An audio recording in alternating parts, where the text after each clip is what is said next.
Hello, welcome to a macro video, a different one today. I'm in celebration mood.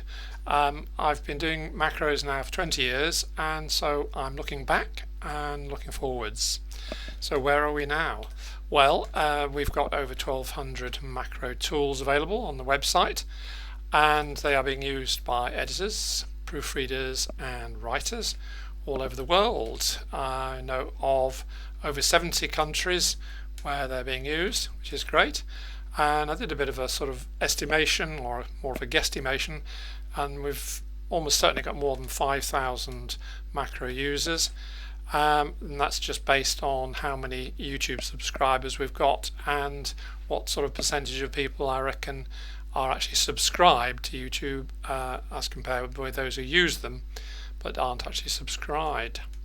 Okay, so we've got all this huge resource, it's free. How and why has that come about? Well, I want to try and convince you that it's largely through serendipity, just the various things that have happened in my own life that have made it possible to do this work.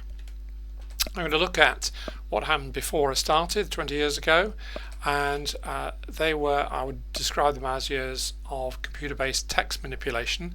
I did a fair amount of that before I started using Microsoft Word in 2005. So post 2005, what's been happening in those 20 years? Okay, so let's look at the prehistory.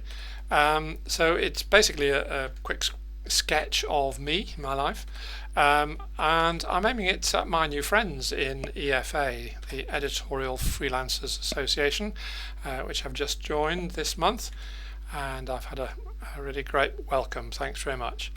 Okay, so I said hello to the world 77 years ago. So the red numbers are the how long ago. I did engineering at Cambridge University a couple of years after I'd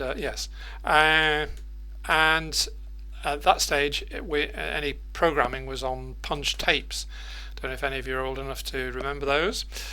I was a physics teacher for a number of years, and at that stage I used programs to write school reports.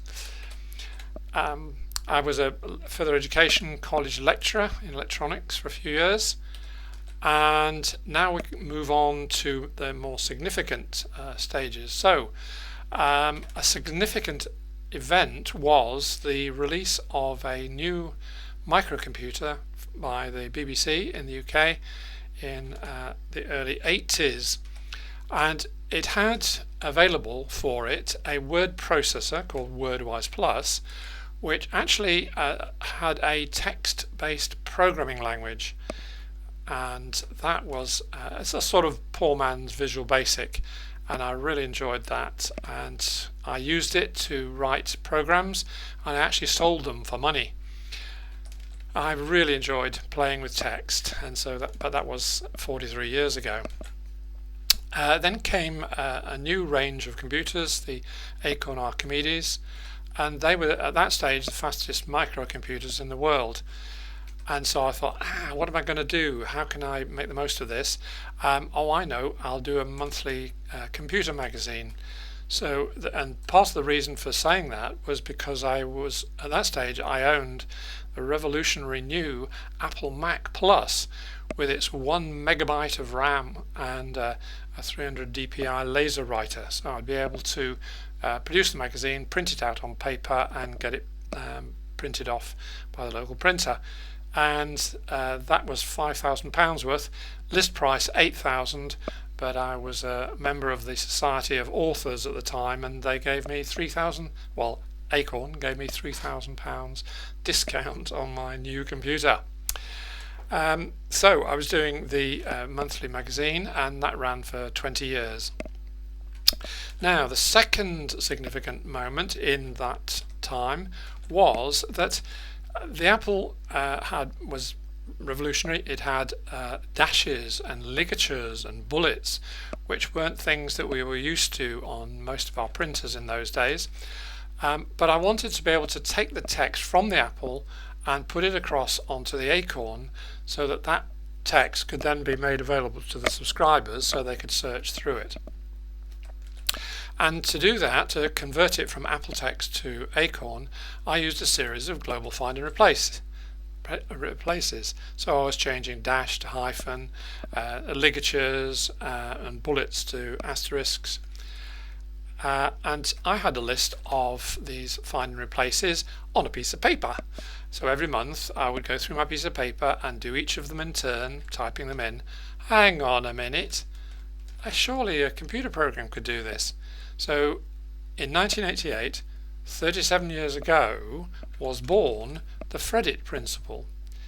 So that was the idea of getting the computer to go through a list. So you put your list in a computer file, and someone wrote, one of the Acorn people wrote for me a program called Convtext. As I say, that was 37 years ago. So the Fredit principle has been going a long time.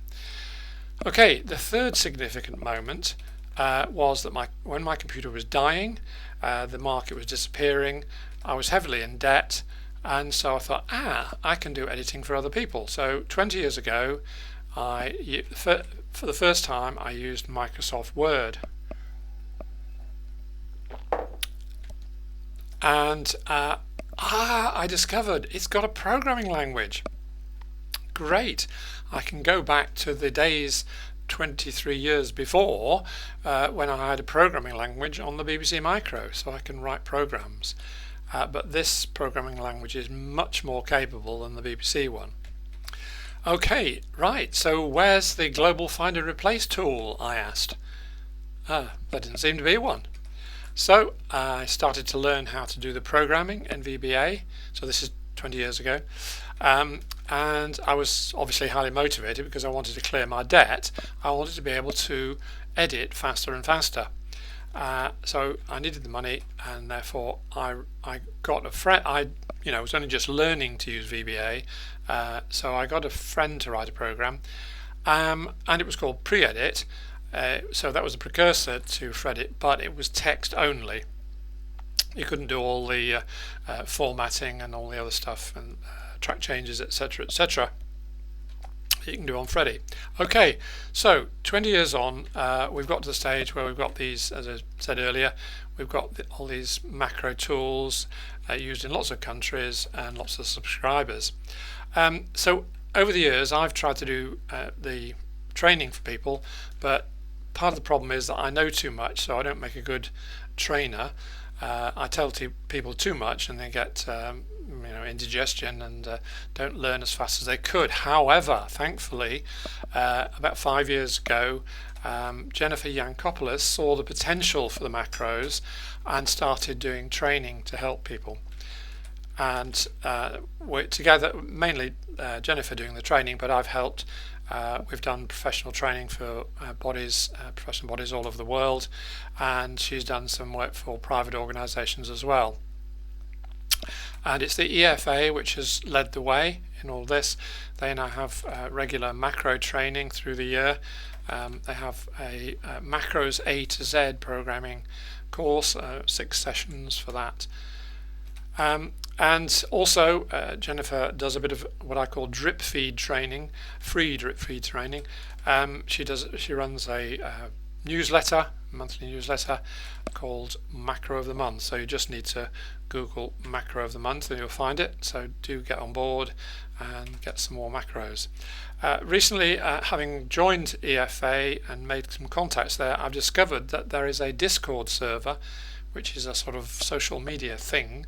It's all a bit new to me, but and I'm just about getting used to it, but called Macroverse.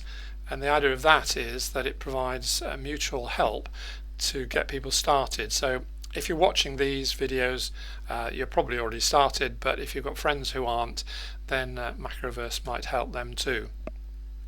By using macros from square one. Okay, so where are we today? Well, I'm retired now. I'm looking after my Sue, who's got Alzheimer's, and so I've got lots of free time sitting at home not doing paid editing. That means that I'm ready to help, because I absolutely love creating new macros. I love solving problems with existing macros and improving them so that other people can benefit. So do please get in touch and let me help you. I would really enjoy doing that. And how do you do that? Well, you get in touch with me by email as the easiest way, and that's it for now. So I hope you've enjoyed the presentation, and happy macroing to everybody.